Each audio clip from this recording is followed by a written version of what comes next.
Check, check.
Hey, I am so glad to have you here tonight, and those people that are watching live streaming, that's great. Let's start off with a word of prayer, and we'll get going. Heavenly Father, thank you for your goodness and your graciousness to this church. You have led us down through the years, and you have been faithful to us, and what you've called us to do, you have provided. So we thank you for that, Lord, ahead of time. Thank you, Lord, for the people that are going to speak tonight. I just pray that you'll bless them really good. Thank you for the gifts and abilities you've given them. And thank you for this project that we believe you're calling us to do. In Jesus' name I pray. And everybody said? Amen. Amen. All right, let me get going. I want to give Evan as much time as I possibly can. But let me just say this, that a month ago today, August 30th, we had our first town hall meeting on this building that we believe God has called us to do. And I thought this week, as I was getting ready for this meeting, I think this is something that every month, maybe not a town hall meeting, but we need to have a conversation that every month that there's a touch point that we do something that we're talking about, hey, this is what we believe God has called us to do, and here's how we're making progress on it. And so we're really excited about that. Tonight, we have an incredible opportunity to hear from somebody from a company that we've been working with called Sports Facility Advisors. And they've kind of helped us figure out the purpose and what we're doing and how we do that. And they're going to talk about who they are, and they're going to help us with the purpose of our building. And so I've been talking to Evan through Zoom calls several times. This afternoon, I got to see Evan for the first time, and he made his first presentation this afternoon to some of the staff. We just had a church leadership meeting, and now tonight, he's going to present this to the church. And so I'm really excited about that. Would you give Evan a huge OVCN welcome? Thank you, Evan. Well, first and foremost, thank you for those of you here live and in the audience, and for those of you watching at home. Certainly appreciate the opportunity and the chance to get to speak with you tonight, share some information about our company, who we are, what we do, what we're engaged to do, and ultimately what we have found and recommended through this process. So if we could get the slides up on the screen, I will progress through. We've got several slides and a lot of information.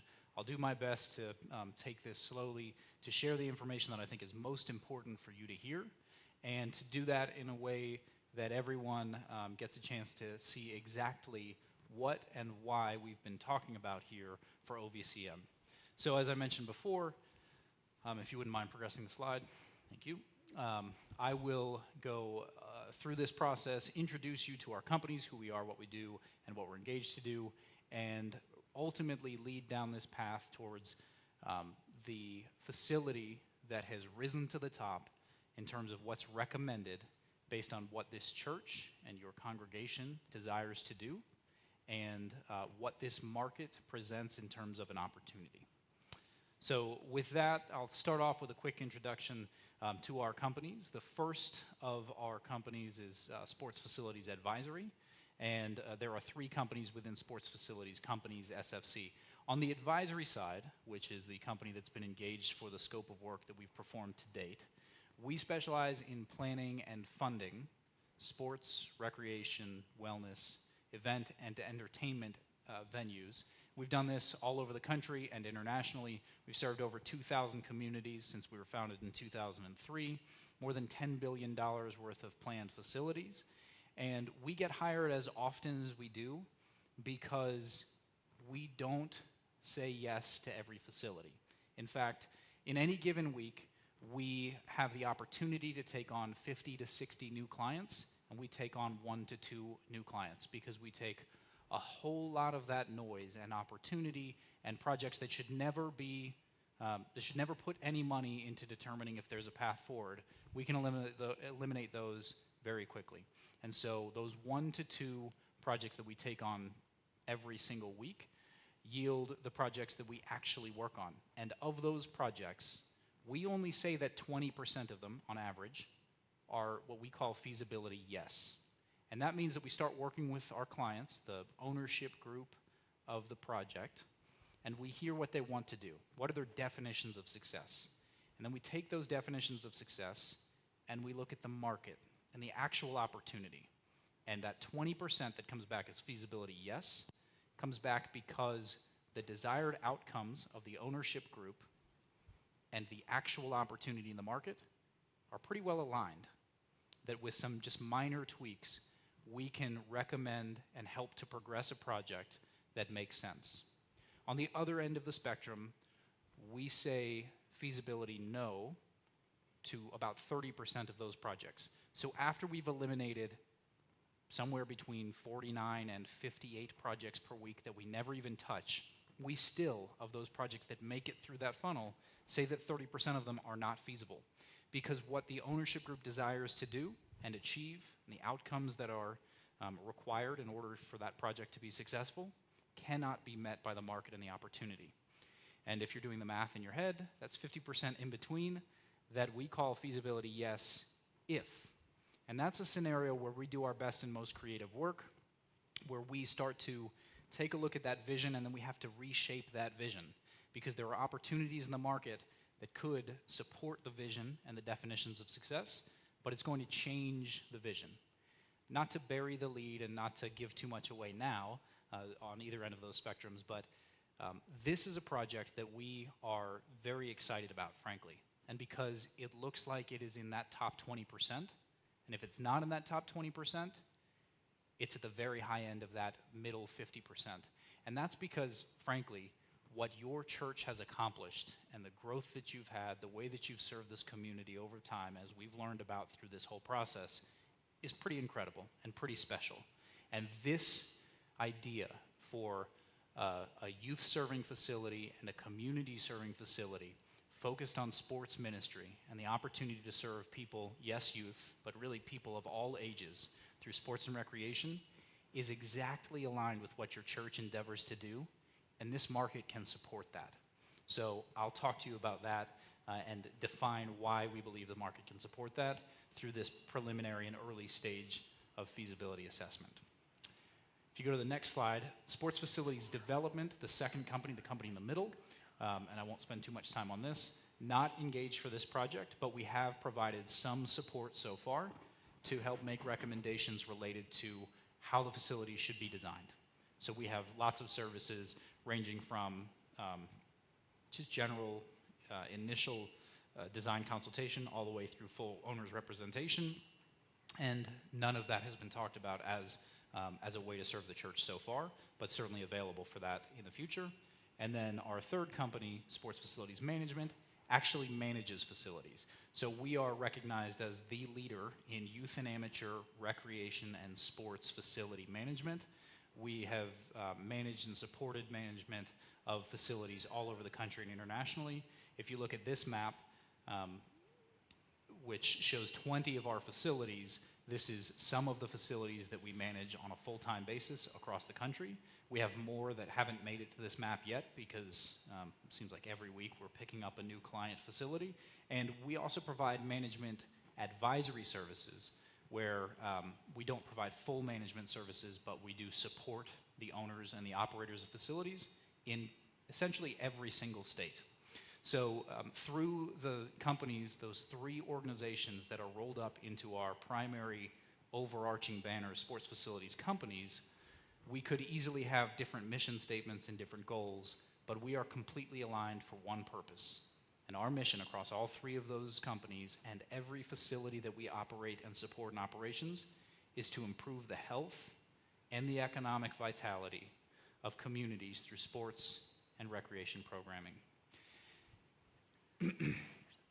So we have a process that we've developed. It's called Concept to Concrete. All three of those companies weigh into this Concept to Concrete process, and what that allows us to do is start working with clients on the very front end through preliminary discussions of what they want to achieve and help them develop the most responsible, lowest risk path forward to a long-term successful facility. We don't have to be involved at every step of the way, and not all three companies are involved in every project that we take on, but certainly it's important for you to hear this. The reason that we only say that 20% of the projects that we work on are feasibility yes is because we always work with the ethic that if I'm going to present to you and tell you that something can meet your definitions of success, and you turn back to me and say, okay, your companies need to actually go and achieve these numbers and make this happen, make it real, we have to be able to say yes. That happens in very many scenarios.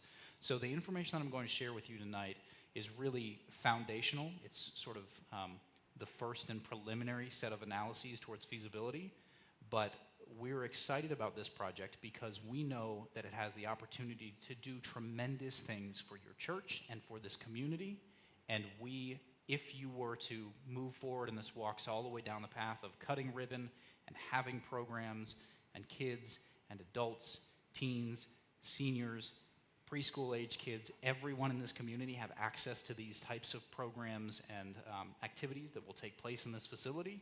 If you asked us to manage that, we would be happy to. And that's because what we found so far through our initial phase is very, very positive. So that concept to concrete structure really has a process, and we've used this process for hundreds of facilities across the country and internationally, many of which we don't actually manage or support in management, but we've led them down the path of creating a responsible and successful facility. So that's an 8-step process, and I won't belabor you with each of these steps, but suffice it to say, this is proven. It has worked, and we were brought in at the right time for this facility, which is in early concept development, phase 1.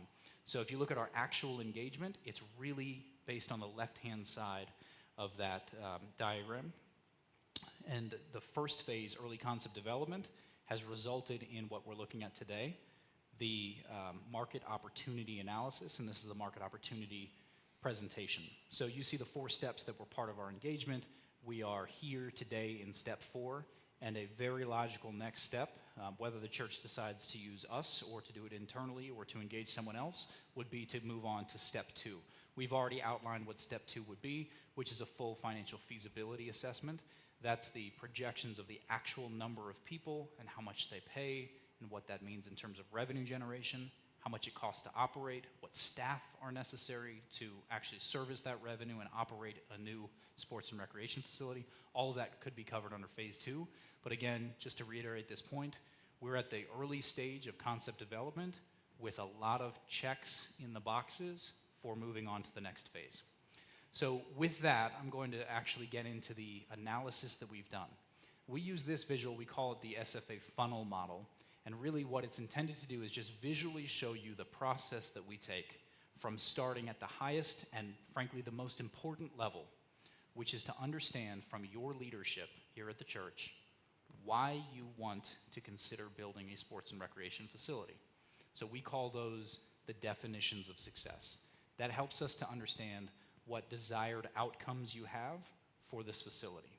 And then from there, we take on steps 2, 3, 4, and 5, and we layer in the data, the analytical data that we use in hundreds of communities every single year to identify the key set of information related to the local market, the sub-regional and regional market, the industry as a whole, and everything that will impact the opportunity to meet those starting definitions of success. And then we layer in strategy in step 6, and all of that works its way through the funnel to give you our recommendations, which is really what tonight's conversation is about. It's the recommendations for the facility that best meets the definitions of success. So going forward through the rest of this presentation until we get to the actual recommended facility, I'm just going to walk you through an overview of what we found that support the recommendations that you'll see at the end of this presentation.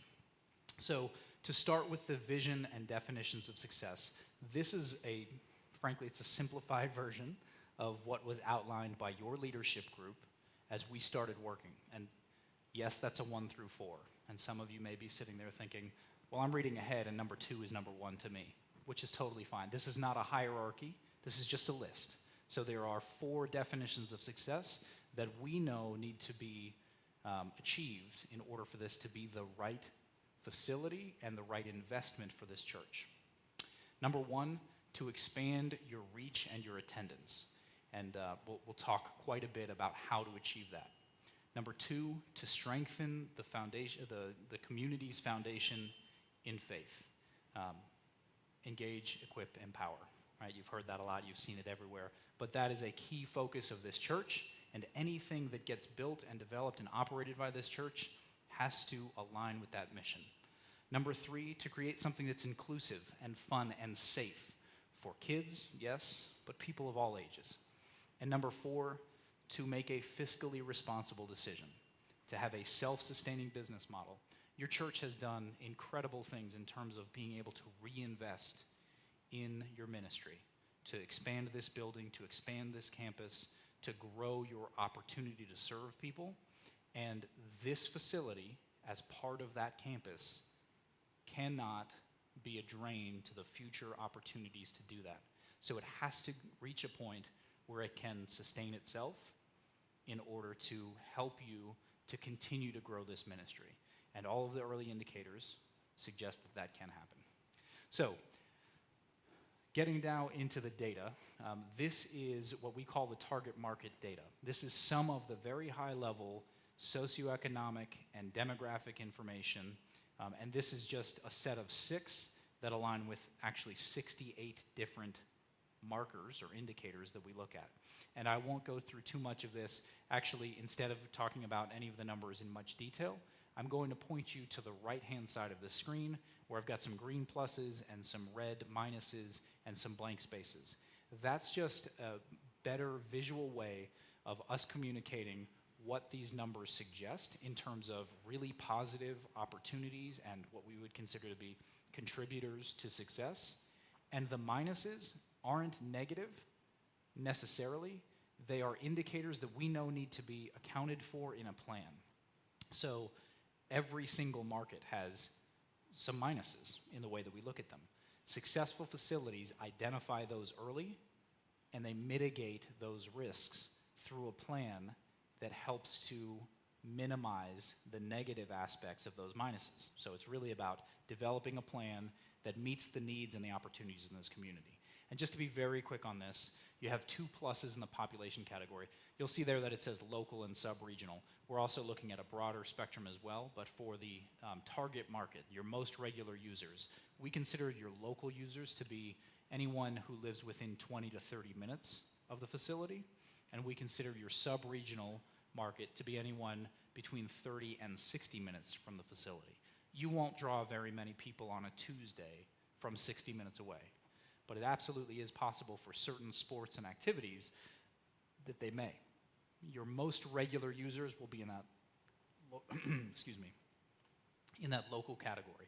So really good, dense population, considering the fact that you're in the southwest region, which is less densely populated than certainly the northeast, as an example.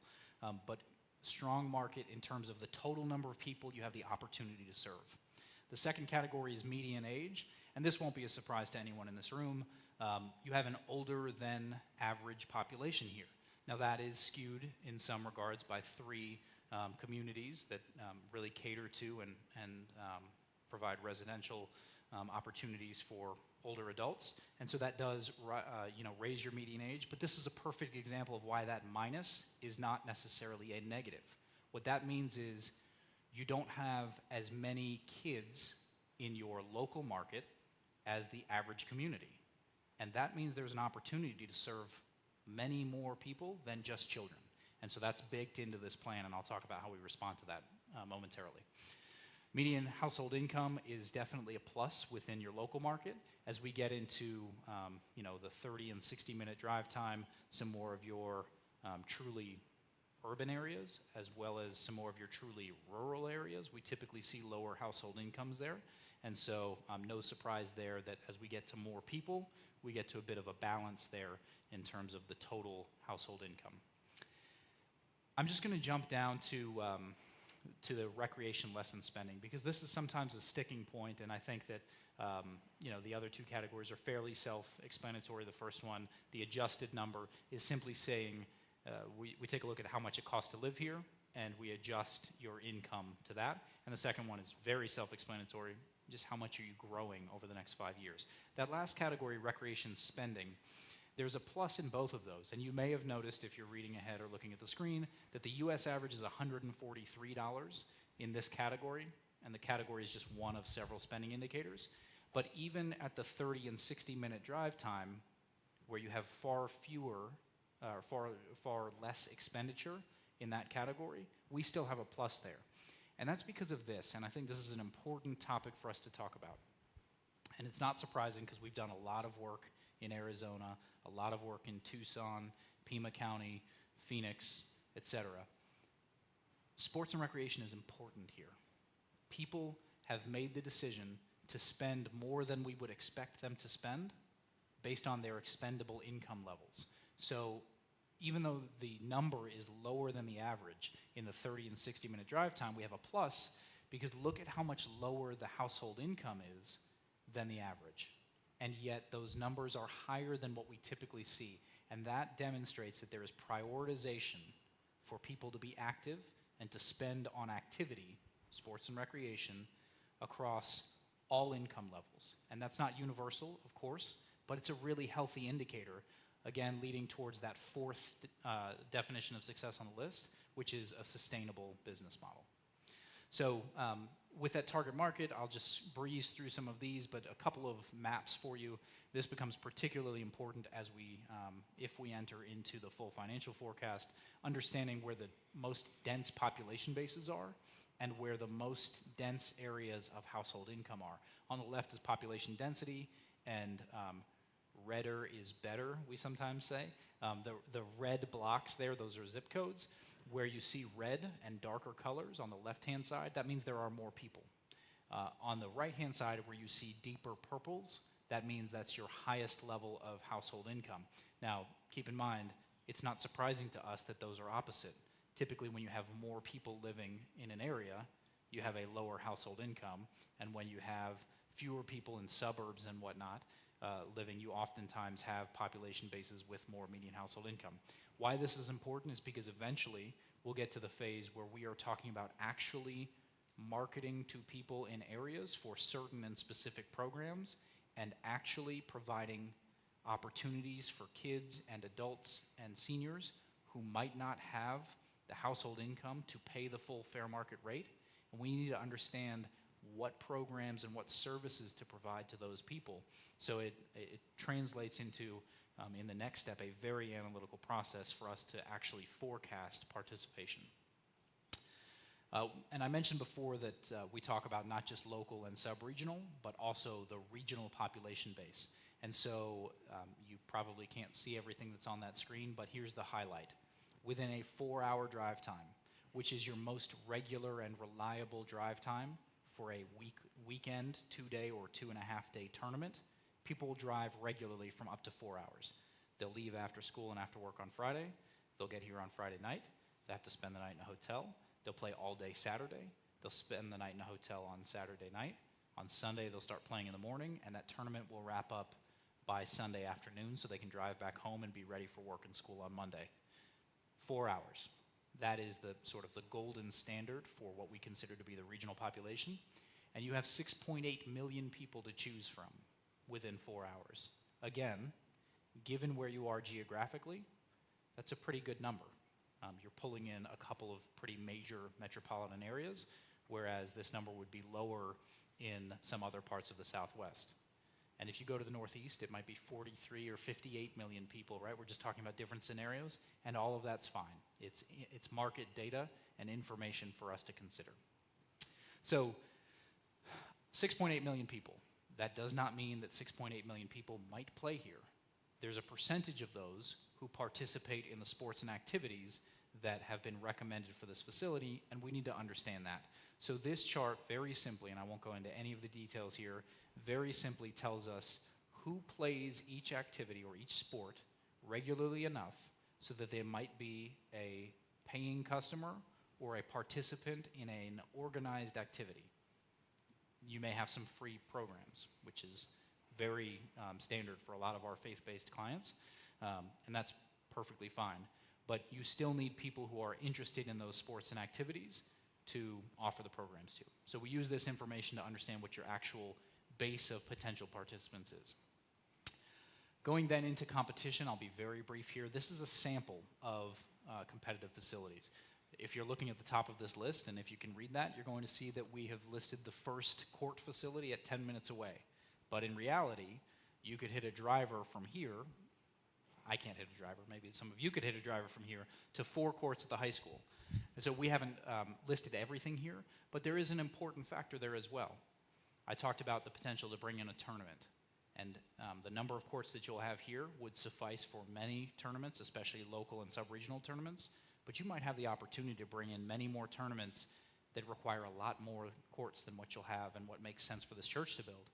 A partnership with the school that, by the way, will not be using those courts on a Saturday and Sunday is a pretty good opportunity to bring in even more people on a weekend basis and expose a lot of people, not just in your local area, but across this region, to what a church who is excelling and who is succeeding through sports ministry is doing within their community. Awesome opportunity. So that long list was courts, and this very short list is indoor turf. Not terribly surprising. Again, this is a sample. We actually went out to some of the, there's a Glendale and an Avondale and a Phoenix facility on there much further away. This just demonstrates basically in volume, lots of courts, very few turf facilities. That's also not surprising. You don't have a massive population base on a regional basis, and you don't have very cold weather that typically dictates that you have indoor turf available. Now that said, you do have very hot weather. I'm from Florida, and I almost died coming into the parking lot during this middle of the afternoon. So it's a dry heat, right? From Florida. It's a wet heat in Florida.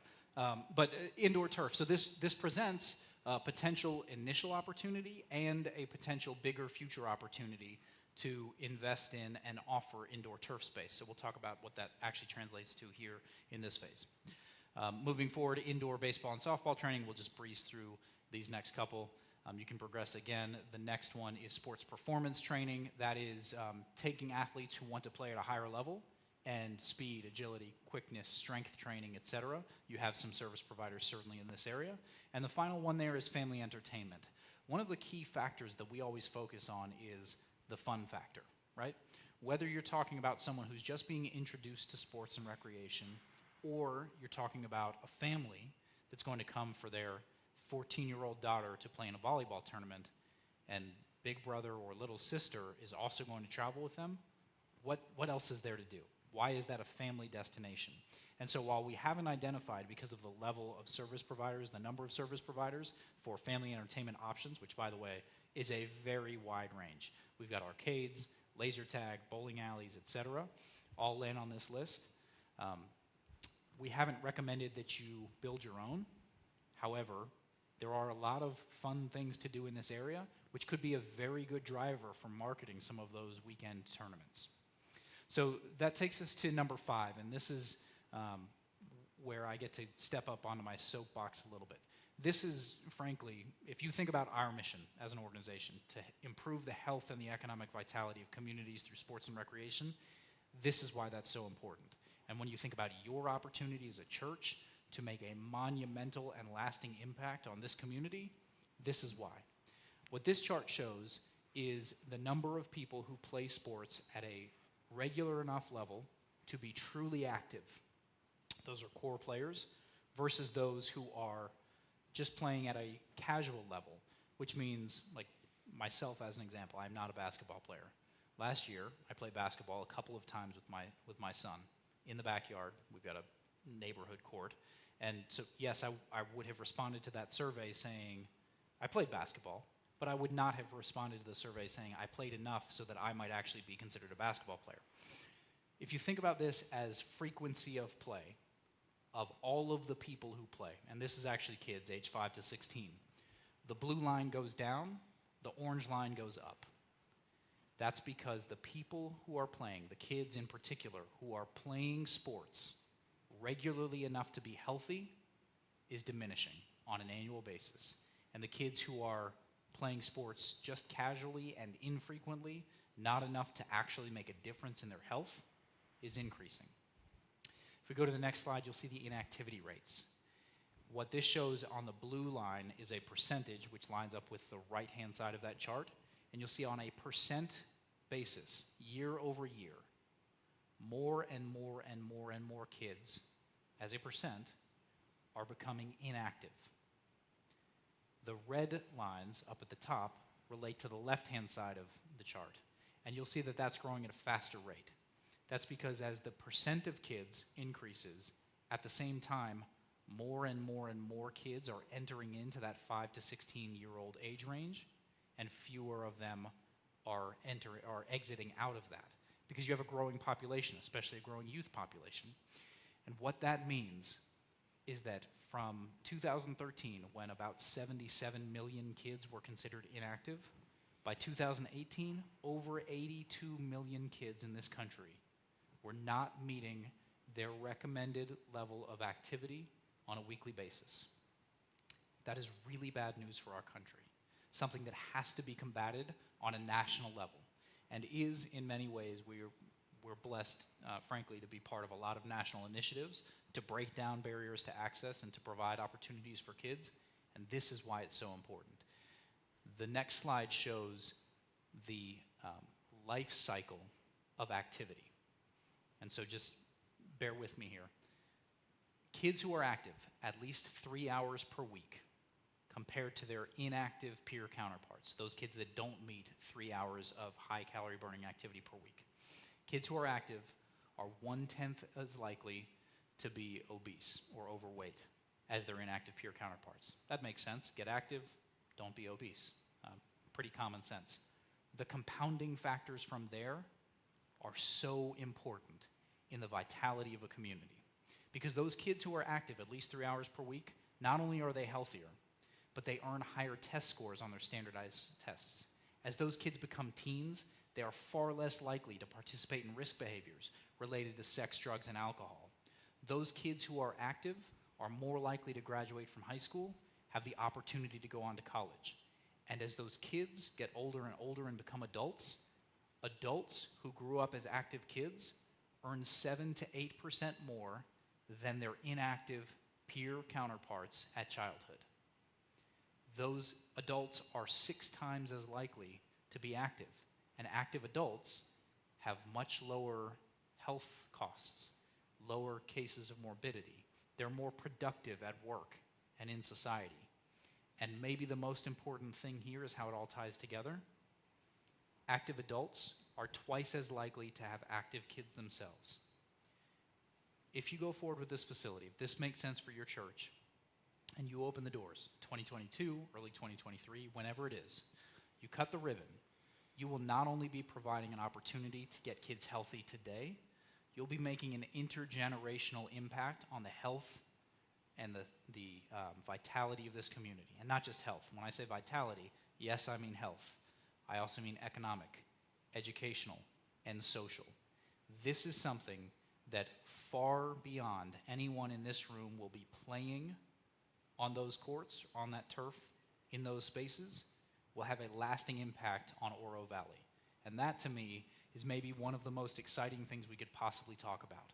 Not just because it's exciting to think about improving access for a community, but if we think about your mission, if that's not missional alignment, if that's not achieving your purpose as a church, if that's not offering an opportunity to engage, equip, and empower people in this community, I don't know what could be.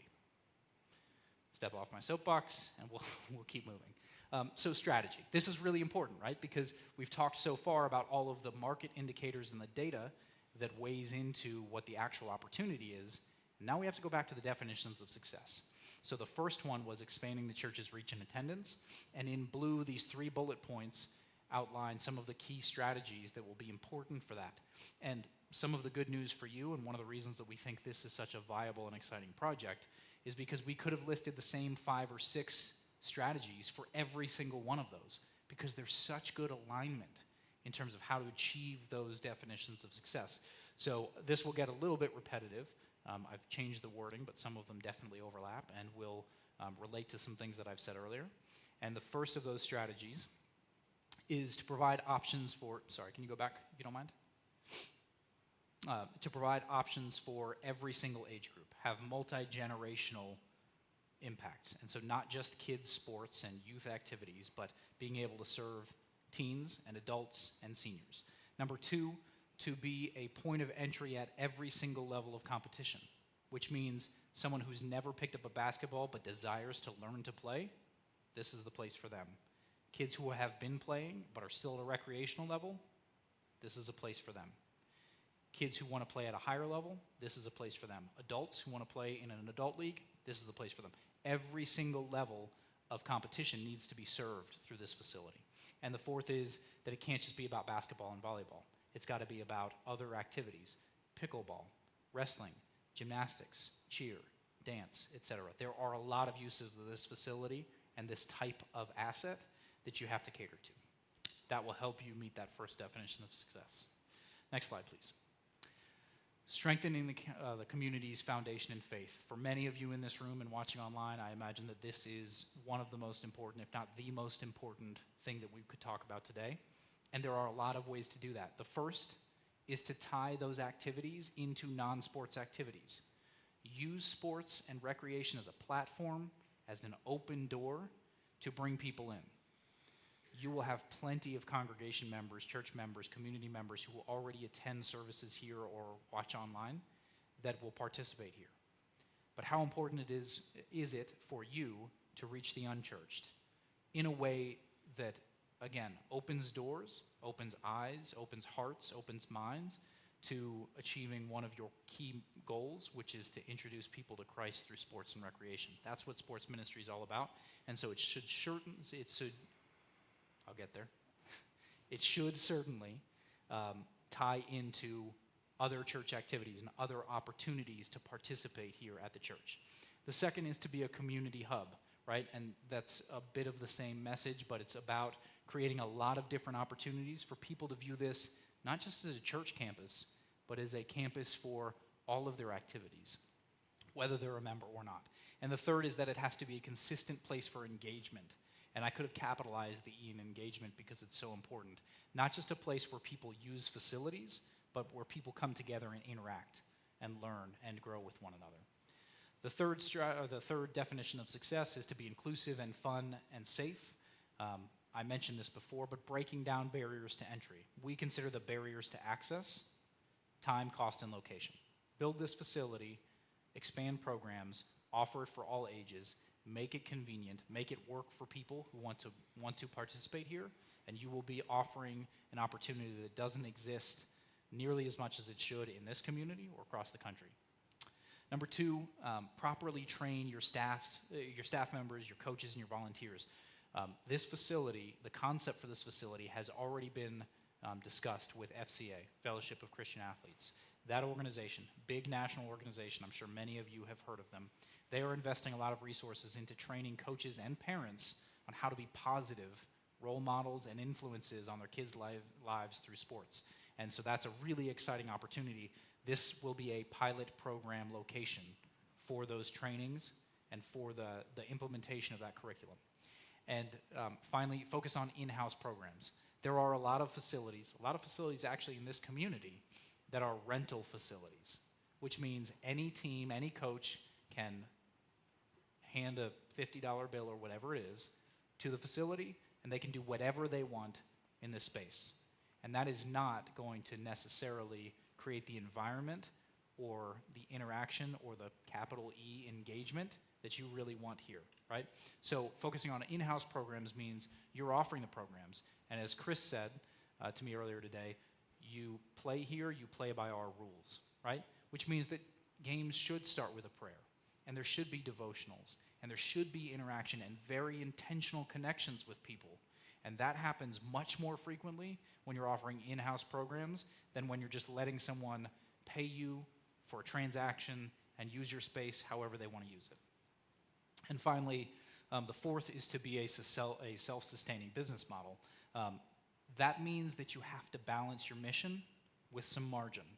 Every time you want to give away a program or an opportunity for someone to play at low cost or no cost, you have to make that up somewhere, which is fine. That's very normal. All of our faith-based clients, in fact, pretty much all of our public clients as well, and many of our private clients have to do this, balance mission and margin. The second piece there is the recognition that there are some very valuable programs that can be run out of a sports and recreation facility here, some high-cost programs.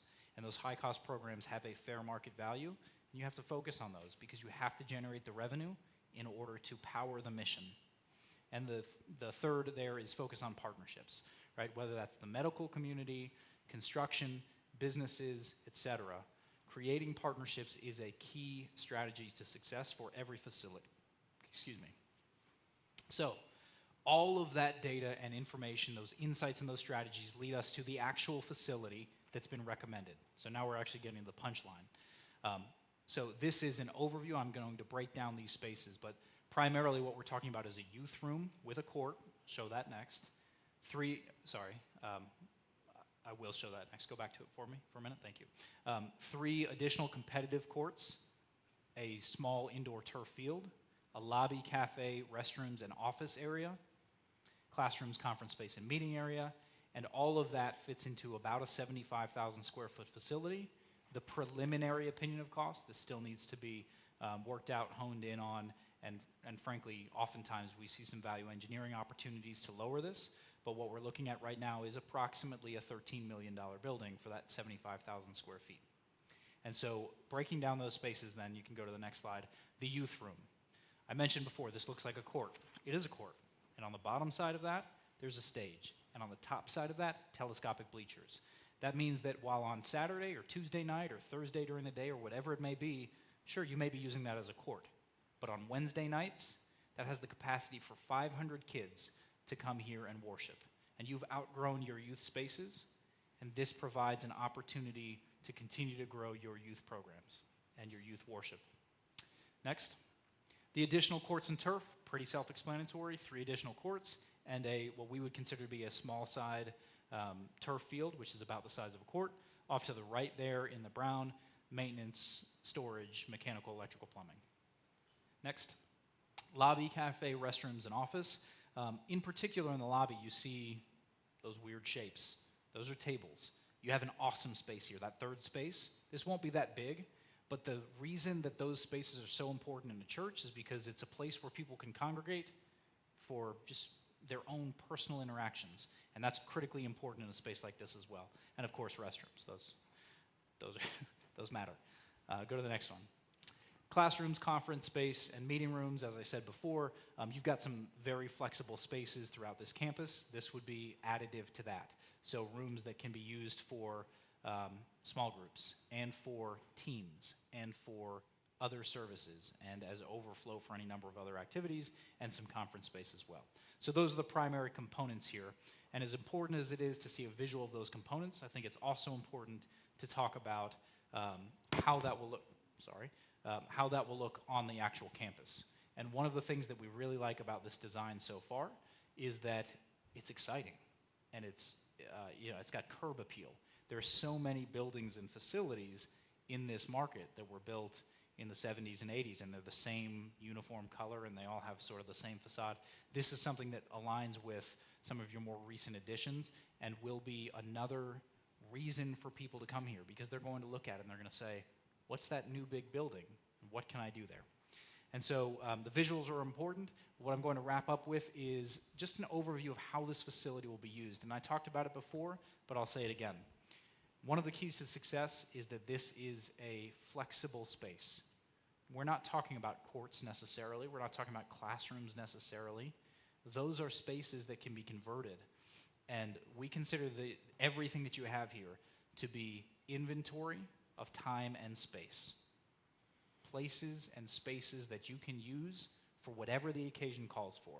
So this first chart shows how the courts could be used on an annual basis. So in dark blue, that's the peak season for some of these very regular activities: basketball, volleyball, gymnastics, cheer, dance, wrestling, and then group events in that meeting and conference space. Blue is peak season, which means that's when most of those events happen. Light blue is the shoulder season, which means there are some events sprinkled here and there, but it's not nearly the density as during the peak season. And then the off season is in white. That doesn't mean vacant. In fact, you've got a freestyle wrestling program that happens only in the summertime for your most active wrestlers. And if you look at wrestling in June, July, August, it's white. That doesn't mean that you won't be able to offer anything. It means that it will be less regular. But across the entire year, what you see there is that every month has something that can happen. And most months have multiple things that can happen in their peak season. And as important as it is to think about on an annual basis, I think maybe the most important thing for us to wrap up with is this final slide, which is the sample daily schedule.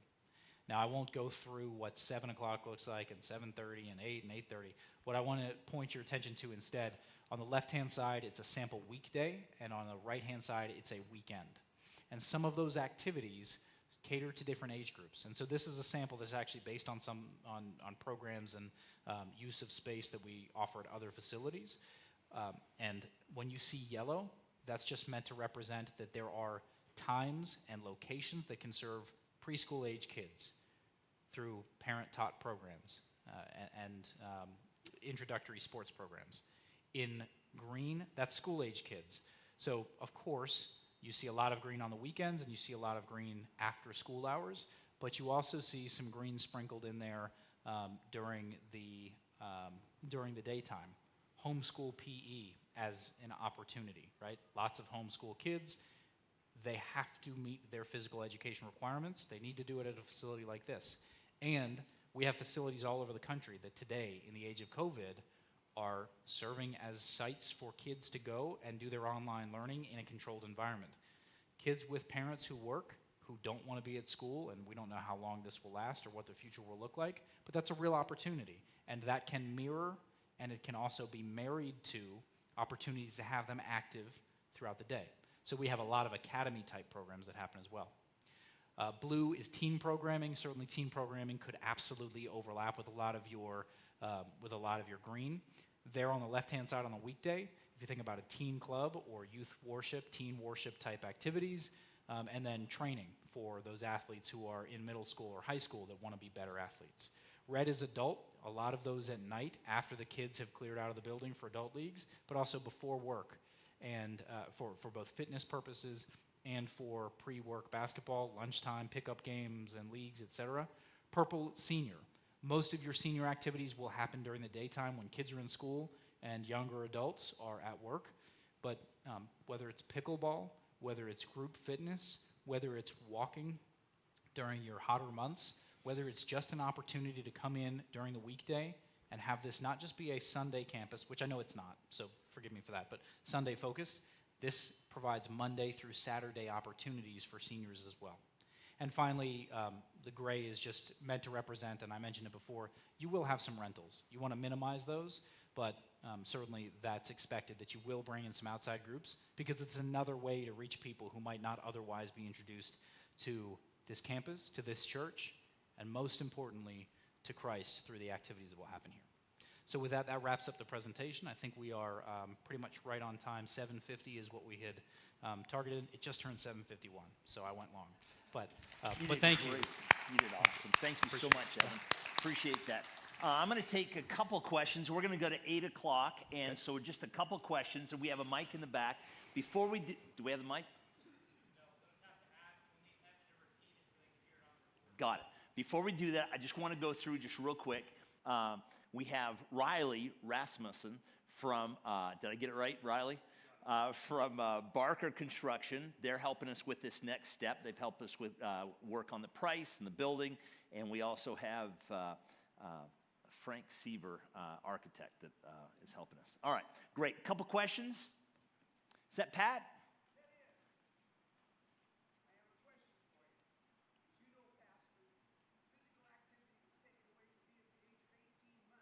Yep.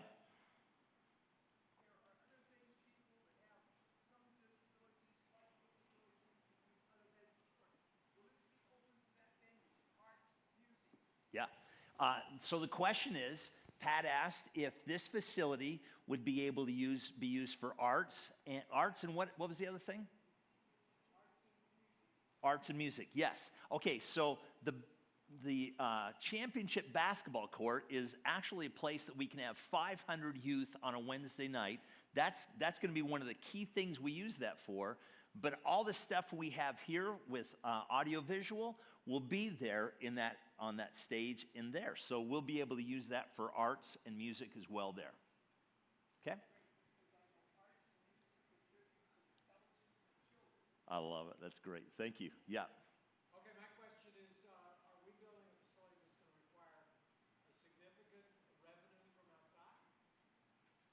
Okay. The question was, are we building a facility that would require revenue from outside? Evan? Sorry, hadn't cut back on yet. You mean annually after it's open? Yeah, absolutely. That should be, by revenue from outside, you mean user groups, or do you mean from someone else putting money into the facility? User groups, yeah, absolutely. Again, programming that would bring in people who might not otherwise be part of this congregation is absolutely part of this plan. And being able to expose people to programs and activities here who might not think of OVCN as the destination for them on a regular basis, that's absolutely part of the programming and part of the purpose of this facility. Does that answer your question? Yeah.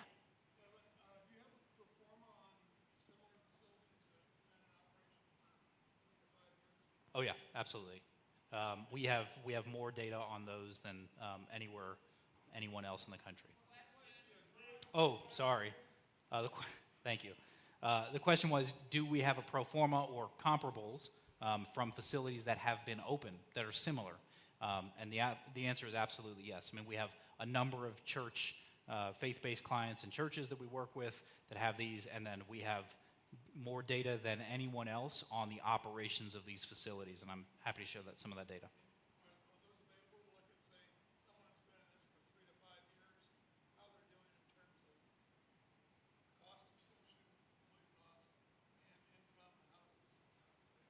Yeah, I'm going to avoid the natural inclination I have to drown you in numbers, and I'll just say this. The average facility of this size, this is a pretty average size, the average facility of this size generates a 21% operational profit.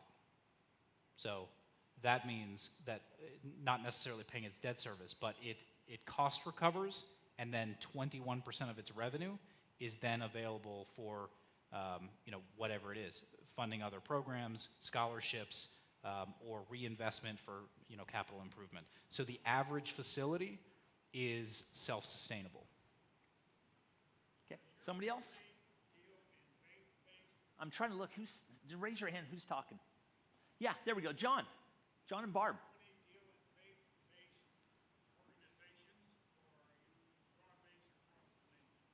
Yeah, the question was, do we only deal with faith-based organizations, or are we broad-based? We are very broad-based. Public clients, private clients, institutional clients, the Mayo Clinic and others, as well as faith-based. We use all of that data and information to understand, as much as anything, what the best practices are. The private sector does some things really well. The public sector does some things really well. Our faith-based clients have levels of engagement that are just off the charts in many cases. Marrying those best practices and integrating them, introducing them to you, is a key strategy for success.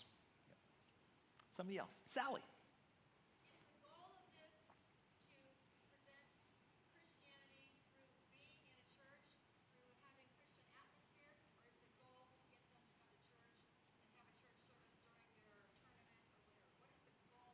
Okay, so I'll answer that. The goal is to do things in I'm sorry, thank you so much. Is the goal, the question was, is the goal for it to be a Christian-based way to reach people? Or what was the other part? Or to bring them into church by assimilating a service into their tournament. What is the goal of Yeah. this? The answer is yes. Next question? No, I'm just joking. Sally, here's the thing, is we believe that, a lot of churches do things, they have schools, they have a lot of ways to reach people. We feel like God is calling us to sports ministry. We think this is a great way in our community to reach kids, but not just kids.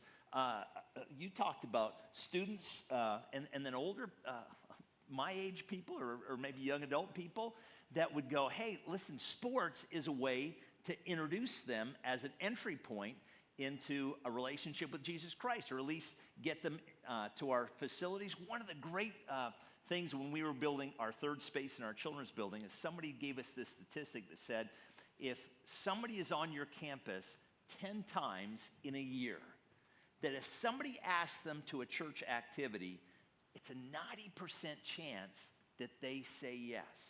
And they did some research behind it. They said if somebody feels comfortable on your campus, they've been at your facility, they know where the bathrooms are, they kind of have a feel for things. And if somebody says, hey, would you come and be a part of this activity at our church, a church service or something special we're doing, they go, well, yeah, I've been there many times. And so we feel like that's an opening, that's a way, but we also feel like having kids come and be a part of an FCA Upward Sports program at our church, that we not only get to talk to them about character building, we get to talk, it's our coaches, we get to talk to them about a relationship with Jesus Christ and the differences. So it's all those things. It's an entry point, it's to talk to them about Jesus Christ, and it's build character. Okay? Yeah, Mike? Sorry, one question per family. Next question. Mike?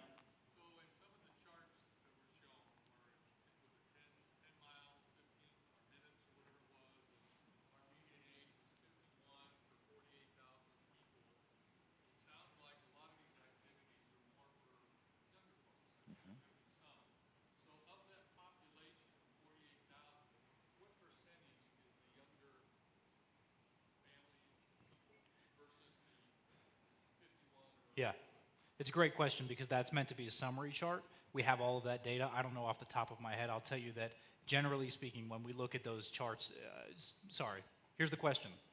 We looked at summary charts for population and age breakdown, and that just said what the median age was. The question was, what's the percent breakdown by actual age groups? Not the median, but what percent of people are under X age or above Y age? We have all that data. I'll tell you that in general, in most communities, it's between about 21 and 28% are under the age of 18, and then it varies widely from there. But all of that information, we've already done the research on. Somebody else? One more question, that'll be it. We good? All right. Well, I want to say thank you to you that are here. I want to say thank you to those people that are watching live streaming. This is also going to go on a link, so a lot of people are going to watch this and listen to this on a recording. Thank you so much for being here and being a part of this. God bless you guys. Thank you. Thanks. Thank you.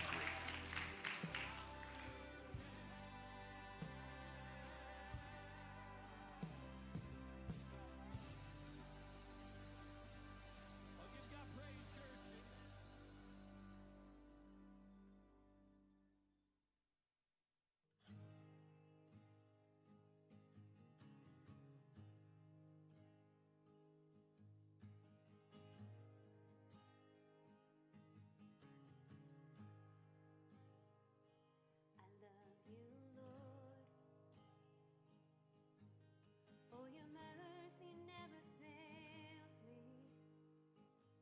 All my days I've been held in your hands.